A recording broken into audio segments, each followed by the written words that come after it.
Hello, bienvenue dans ce nouvel épisode de mon podcast, Du miel dans tes oreilles. Bonne écoute. Parlons bien, parlons cul, ça risque d'arriver fréquemment parce que j'aimerais vraiment dédier certains épisodes de mon podcast à l'éducation sexuelle, etc. Et aujourd'hui on va commencer avec la masturbation et la confiance en soi parce que oui, c'est étroitement lié. Vous n'êtes pas sans savoir que la masturbation subit énormément de tabous, notamment à cause des religions, de l'éducation pendant certaines années, etc., etc. Beaucoup de gens sont persuadés que la masturbation c'est mal, que ça leur veut du mal, que c'est un moyen de détruire son corps, etc., etc. Enfin bref, il y a beaucoup de gens qui essayent encore de vous faire croire que la masturbation c'est mauvais pour vous. C'est faux. La masturbation c'est bon pour vous et ça a plein de bienfaits.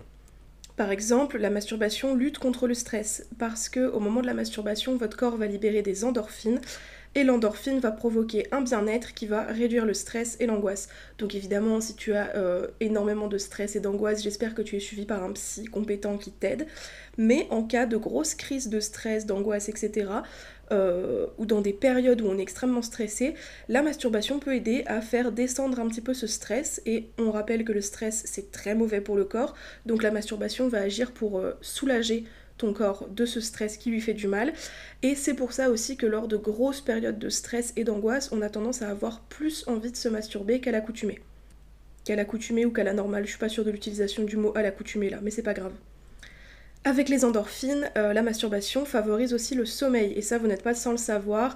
Il y a cette espèce de blague qui revient tout le temps, qui est très drôle, de dire qu'un homme après l'amour il s'endort, toi tu veux des câlins, toi tu veux discuter avec lui, bah lui il s'endort direct. C'est normal, c'est parce qu'il a joui. Et cette blague qui est soi-disant drôle ne l'est plus. Elle était drôle à une époque parce que c'était la norme qu'un homme s'endorme après l'amour, mais pas la femme, parce que la femme n'avait pas eu d'orgasme. J'ose espérer que maintenant ce ne soit plus la norme. Mais en gros, quand tu as un orgasme, tu vas encore une fois libérer plein d'endorphines et ça va t'endormir et t'aider à t'endormir. Donc dans le cadre de soucis pour s'endormir, etc., encore une fois liés au stress, se masturber avant de dormir, ça peut vraiment t'aider à t'endormir. Et on sait comme parfois c'est difficile de réussir à s'endormir comme il faut. Donc voilà, c'est pareil, c'est un petit tips. Si tu souffres d'énormes insomnies, etc., évidemment ça ne va pas suffire. Mais si tu as juste des petits soucis de stress et des petits soucis d'endormissement, c'est hyper efficace. Dans le même délire, grâce aux endorphines, la masturbation va être antidouleur. Donc ça va agir sur les maux de tête et ça va agir sur les douleurs de règles, les crampes de l'utérus, etc. lors des règles. Alors c'est un antidouleur qui va pas durer très longtemps, mais pareil, c'est un tout. C'est-à-dire que si vraiment t'en peux plus, que t'as besoin de te reposer, mais que la douleur t'empêche de t'endormir, ça peut aider de se masturber, ça va t'aider à t'endormir, ça va t'aider à ne plus avoir mal, ça peut t'aider du coup à t'endormir pour avoir une bonne nuit de sommeil quand tu souffres quelque part. Donc ça, tout ça, c'est grâce aux endorphines qui sont libérées pendant la masturbation. Ensuite, parce que ça, c'est déjà revenu des gens qui disent oui, mais si t'as des problèmes cardiaques, avoir des orgasmes, c'est mauvais, patati patata. Si t'as des soucis de cœur, tu vas mourir dès que t'as un orgasme, c'est trop violent pour le cœur, blablabla. Eh bien non, la masturbation booste le système cardiaque. Les accidents cardiaques lors d'un rapport sexuel en solo ou en couple, pour les personnes à risque, ça représente 0,19% chez les hommes et 0,016% chez les femmes. Donc en fait, c'est extrêmement peu. Il paraît aussi, alors là je vous avoue que j'ai pas trouvé énormément d'études, donc je suis pas... Enfin voilà, je vous le dis, mais c'est au conditionnel. La masturbation préviendrait les cancers de la prostate chez les hommes. Certaines études ont démontré que un homme qui éjaculait, je sais pas moi, 15 fois par mois avait moins de risque de développer un cancer de la prostate qu'un homme qui éjaculait 5 fois par mois. Il y a peu d'études pour l'instant, donc je m'avance pas là-dessus, c'est des suppositions encore. Évidemment, ça permet de mieux se connaître et donc de pimenter ta vie sexuelle, et c'est le sujet qui nous intéresse un peu le plus. C'est-à-dire qu'en te masturbant, déjà tu vas booster ta confiance en soi et ton estime de soi, mais ça on y reviendra après. Mais ça va booster ta confiance en soi dans ton couple et dans tes rapports sexuels. Et ça va pimenter ta vie sexuelle. Il y a plein de gens qui ont des rapports sexuels sans aucune pénétration et sans se toucher l'un l'autre, juste ils se masturbent l'un à côté de l'autre ou juste ils se masturbent mutuellement. Tous les rapports sexuels ne sont pas que un zizi dans une foufoune. Un rapport sexuel, c'est pas que ça. Il existe plein de choses, il existe plein de moyens d'avoir des rapports sexuels. Et vraiment, ne vous limitez pas à un zizi dans une foufoune, parce que c'est pas que ça, la sexualité. La sexualité, c'est très large et on y reviendra si ça vous intéresse. Mais vraiment, la masturbation peut être un outil pour pimenter, entre guillemets, votre vie sexuelle et sortir un petit peu cette fausse croyance qui nous dit que un rapport sexuel n'est bon que s'il y a pénétration pendant tant de temps et qu'il y a éjaculation pendant tant de temps. Enfin, vraiment, il y a trop d'obligations entre guillemets autour de la sexualité. Vous n'êtes pas obligé de jouir, vous n'êtes pas obligé de vous pénétrer, vous n'êtes pas obligé de... Non, un rapport sexuel, c'est un rapport intime avec une personne, voilà, avec qui tu as confiance, ça se passe bien, ça vous fait du bien, ça vous rapproche, ça vous détend, c'est tout. Vraiment, le reste, on s'en fout, quoi. Tant que vous êtes consentant, que vous passez un bon moment avec l'autre, quelle position vous avez fait, combien de temps ça a duré, est-ce que vous vous êtes touchés mutuellement ou pas, on s'en fiche. Et aussi, il n'y a aucun risque pour la santé. J'ai bien vérifié parce que ça c'est quelque chose qui revient souvent, que soi-disant la religion nous interdit la masturbation parce que c'est mauvais pour nous, blablabla, et que ça veut nous protéger. Non, c'est faux. La masturbation n'a aucun risque prouvé pour la santé. Vraiment, ça a été étudié de chez étudié, ça a été recherché de chez recherché. Il n'y a aucun risque pour la santé à vous masturber. La masturbation est décrite comme normale, saine et utile pour la bonne santé. Donc vraiment, ne culpabilisez pas de vous masturber, c'est quelque chose de totalement naturel. C'est comme si vous me disiez « Ah non, mais je fais pipi ». C'est normal. Ton corps, il est fait pour, en fait. Et si ça peut vous permettre de vous rassurer encore un peu plus sur le côté naturel de la chose, il faut savoir que la masturbation est pratiquée par quasiment tous les mammifères et qu'elle est pratiquée par tous les primates. Et il y a notamment des primates qui utilisent des jouets sexuels pour se masturber. Donc vraiment, on ne fait pas plus naturel que ça, c'est exactement pareil que manger, faire pipi, faire caca ou dormir. C'est au même titre, c'est vraiment naturel, à 100%, il n'y a rien de mauvais pour ton corps. La seule mauvaise chose qui pourrait arriver à la limite, c'est l'addiction à la masturbation, qui est souvent liée à l'addiction à la pornographie, donc la pornodépendance. Le problème de l'addiction à la pornographie, c'est qu'il va y avoir une accoutumance et donc une perte d'excitation, et c'est comme ça qu'on reconnaît en général la dépendance à la pornographie, c'est que la personne ne va pas réussir à avoir de l'excitation sexuelle en dehors de la pornographie, parce qu'à force de regarder tout et n'importe quoi, et de regarder des choses de plus en plus trash, de plus en plus extrême entre guillemets, et ben un rapport sexuel normal paraît trop simple et du coup n'est pas excitant. Donc ça c'est un des premiers signes de dépendance à la pornographie. C'est pas forcément la fréquence qui définit l'addiction à la pornographie, c'est plus le fait que ça entache la vie quotidienne. C'est-à-dire que si tu n'arrives pas à travailler ou à faire ta vie quotidienne normalement sans avoir besoin d'aller voir un porno, que tu n'arrives plus à avoir des rapports sexuels sains avec quelqu'un à cause du porno, là c'est un signe de dépendance. Et dans ce cas-là, un psychologue ou un sexologue peut t'aider, il n'y a pas de souci, il n'y a pas de honte à avoir. C'est un sujet qui revient très souvent, et on me l'a déjà demandé plein de fois. Des femmes qui me disaient « Oui, mais mon homme, il regarde du porno 5 fois par jour, blablabla, je vais le quitter. » Ou alors j'avais vu sur Twitter une femme qui disait « Ah les filles, mon mec il regarde du porno 3 fois par jour, qu'est-ce que je dois faire ?» Et dans les commentaires, tout le monde lui disait « Quitte-le, quitte-le, quitte-le, quitte-le, quitte-le. » Bah je suis pas d'accord, parce que même si ça peut te peser, quand t'es en couple avec quelqu'un, l'addiction de l'autre c'est ton problème aussi, et donc t'es censé l'aider. Donc en fait, parle-lui, accompagne-le chez le médecin, aide-le à se faire aider, aide-le à aller chez le psychologue, aide-le à aller chez le sexologue, ne lui en veux pas, ne sois pas... ne lui fous pas la pression, enfin voilà, si t'es en couple avec quelqu'un, tu l'accompagnes pour se sortir de sa dépendance. Après, effectivement, si la personne ne veut plus rien faire et que ça te fait plus de mal qu'autre chose, protège-toi et si tu as besoin de quitter cette personne pour te sentir mieux, fais-le, ça c'est pas un souci. Mais ne quitte pas quelqu'un juste parce qu'il regarde trop de porno, aide-le à ne plus regarder autant de porno et à se sortir de la dépendance du porno. Lié à ça, on a l'addiction à la masturbation, qui, elle, peut être un signe de dépression ou d'angoisse. Et en fait, comme on l'a dit précédemment, la masturbation, en libérant des endorphines, va agir sur le bien-être. Et dans les cas de dépression ou d'angoisse latente, la masturbation va agir comme automédication. C'est-à-dire que quand il y a vraiment trop de stress, trop d'angoisse, trop de dépression, etc., trop de choses lourdes à porter, qu'on n'arrive plus à sécréter d'endorphines, parce que souvent dans le cas d'une dépression c'est ça, enfin il y a des... La dépression c'est pas seulement un truc psychologique, ça peut être vraiment physique, ça peut être un problème de sécrétion, d'hormones, etc. Et donc en fait la masturbation va venir sécréter cette hormone dont on a besoin, et ça va entre guillemets soulager les symptômes. Parce que ça va diminuer les angoisses, etc. Donc dans ce cas-là, c'est pareil, l'addiction à la masturbation, c'est pas grave en soi, c'est grave si ça entache ta vie quotidienne. Si t'es obligé de t'arrêter au travail pour aller te masturber, si tu ne peux plus avoir de rapport sexuel avec quelqu'un parce que la masturbation, tu trouves ça mieux. Enfin voilà, comme toutes les addictions, si jamais ça t'isole et ça t'empêche de vivre normalement le reste du temps, c'est qu'il y a addiction, et dans ce cas-là, pareil, tu peux aller voir un médecin, un psy, un sexologue, etc. etc. Après, la question d'addiction, moi je suis pas hyper pointue là-dessus, mais il y a plein d'articles qui existent, et encore une fois, vous pouvez vraiment en parler à votre médecin sans aucun problème, il n'y a pas de honte à avoir, c'est quelque chose de malheureusement très fréquent, parce que la dépression et les angoisses sont très fréquentes, parce que l'accès au porno est de plus en plus facile, donc évidemment, il va y avoir peut-être plus facilement une addiction au porno ou à la masturbation. C'est pas grave, vos médecins sont là pour vous écouter à ce sujet, il n'y a vraiment pas de problème. N'ayez pas honte, vraiment, faites-vous aider. C'est exactement pareil que si vous étiez addict à l'alcool, aux jeux d'argent, aux jeux vidéo, à la clope, etc., etc., aux drogues. Vous pouvez vous faire aider. Et d'ailleurs, l'un des dangers de la pornodépendance et de l'addiction à la masturbation, c'est que ça peut cacher d'autres addictions.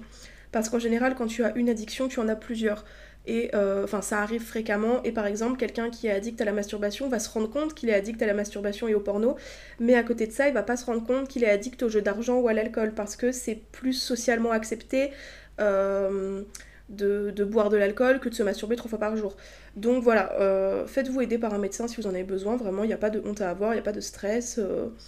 Dans tous les cas, c'est pas mauvais pour votre corps, dans le sens où c'est pas comme une addiction à la cigarette qui va vous donner un cancer du poumon, ou une addiction à l'alcool qui va flinguer votre foie, ou une addiction à l'argent qui va vous faire perdre plein de thunes. En soi, c'est pas un danger imminent, mais ça peut mettre à mal votre vie quotidienne et vos relations avec les autres, au travail, etc. Donc faites-vous aider si vous en ressentez le besoin, il n'y a pas du tout de honte à avoir.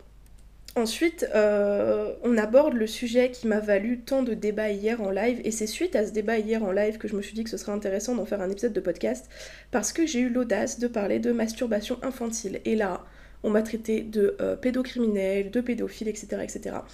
Mais non, la masturbation infantile existe. Il faut savoir que tous les enfants se touchent à partir d'un certain âge.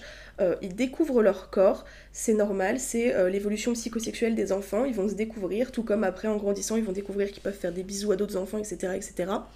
La masturbation chez l'enfant, ça n'a rien de mal. Encore une fois, tu peux juste lui expliquer qu'il doit le faire en privé. Et il a d'ailleurs été prouvé que la plupart des enfants, à partir de 6-7 ans, connaissent la notion d'intimité, enregistrent la notion d'intimité, et du coup vont d'eux-mêmes se cacher. Et c'est pour ça qu'il y a plein de gens qui se disent bah non, mon enfant il se masturbe pas, il s'est touché le zizi quand il avait 3-4 ans mais il le fait plus, parce qu'après il a compris de lui-même qu'il devait pas le faire en public et qu'il devait le faire en privé, et du coup tu ne le vois plus faire. C'est naturel, c'est sain, c'est normal, tous les enfants le font. Tous les enfants se touchent pour se découvrir, tous les enfants, voilà. Y a aussi, encore une fois, un lien au stress. Un enfant qui subit beaucoup de stress, de pression ou d'angoisse va avoir tendance à plus souvent se masturber qu'un enfant qui n'a pas de stress, etc. Parce que, encore une fois, les endorphines, etc., etc., l'enfant va comprendre de lui-même que la masturbation, ça lui procure du bien-être psychologique et physique, et donc forcément, il va utiliser ça comme automédication quand il y a des difficultés dans sa vie.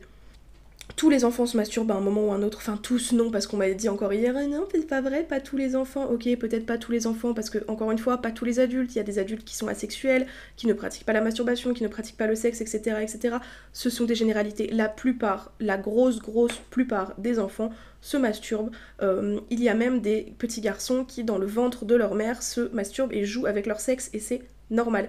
Vraiment, tous les enfants jouent avec leur sexe parce qu'ils découvrent leur corps, et c'est après, en grandissant et en arrivant dans l'adolescence, vers 11, 12, 13 ans, qu'ils vont assimiler ça vraiment à la sexualité et au plaisir sexuel, et que la masturbation va se transformer en masturbation comme les adultes, entre guillemets. Avant ça, ils n'ont pas la notion de plaisir sexuel, et c'est juste, pour eux, c'est le même plaisir que se gratter un bouton ou se gratter le crâne. Enfin, tu vois ce que je veux dire ? Pour eux, c'est pas sexuel, c'est juste un plaisir et un bien-être personnel qu'ils font de leur côté. Donc non, pas de panique si vos enfants se masturbent, c'est normal. Ça arrive fréquemment qu'il y ait des parents qui soient effrayés, parce que, notamment chez les petites filles, ça peut prendre une forme très différente, c'est-à-dire qu'il y a des petites filles, souvent d'ailleurs au moment de l'endormissement à la sieste ou la nuit, qui vont se frotter les jambes, qui vont en fait serrer leurs jambes entre elles, qui vont se frotter, qui vont bouger, qui vont gigoter, qui vont devenir toutes rouges, elles vont faire du bruit, elles vont transpirer, et il y a plein de parents qui se disent « Oh mon Dieu, mais elle fait une crise d'épilepsie » ou des choses comme ça. Non. En fait, elle se masturbe, et la seule chose que vous avez à faire, c'est de lui expliquer que ça, c'est personnel, et qu'elle doit le faire en privé, comme quand elle fait pipi. Tu ferais pas pipi devant tout le monde, et tu fais pas ça non plus devant tout le monde. Et à moins que l'enfant s'isole constamment pour aller faire ça, il n'y a pas de risque particulier ni de danger particulier à ce que l'enfant se découvre lui-même. Encore une fois, si vous avez un doute, allez voir votre médecin, vaut mieux aller voir votre médecin pour rien, et pour que votre médecin vous dise juste votre enfant se masturbe, plutôt que ne pas aller voir le médecin et passer à côté de quelque chose de peut-être plus grave. Bref, maintenant on va parler de la confiance en soi, parce que c'est ce qui nous intéresse le plus. La masturbation et la confiance en soi. Alors il faut savoir que la confiance en soi, donc comme j'en parle régulièrement, c'est ton rapport de toi à ton corps. Ton corps, c'est ton véhicule et c'est le fait vraiment de croire en ton corps, de lui faire confiance et de le remercier d'être présent pour porter ton âme, entre guillemets, même si je crois pas forcément à l'âme, t'as capté. Et donc l'idée de confiance en soi avec la masturbation, c'est l'idée de faire l'amour à son corps. C'est-à-dire que on dit régulièrement qu'il faut remercier son corps, qu'il faut, tu vois, se dire des phrases positives en mode... et ça aussi j'en parle, hein, mais remercie ton corps d'avoir eu des enfants, remercie ton corps d'être capable de marcher, remercie ton corps d'être capable de rire, de sourire, de chanter, Ton corps, il te permet de vivre plein de choses incroyables, donc remercie-le et sois reconnaissante envers ton corps. Et bah faire l'amour à son corps, c'est aussi une forme de reconnaissance.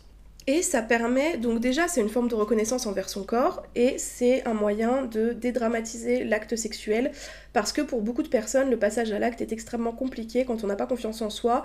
Je parle notamment des femmes, mais les hommes aussi. Une femme qui ne se trouve pas belle et qui n'a pas confiance en elle va avoir peur d'avoir un rapport sexuel avec des hommes, ou avec des femmes, va avoir peur d'avoir un rapport sexuel, va vouloir se cacher, va vouloir faire l'amour dans le noir, etc., garder ses habits, enfin bref, il y a plein de choses.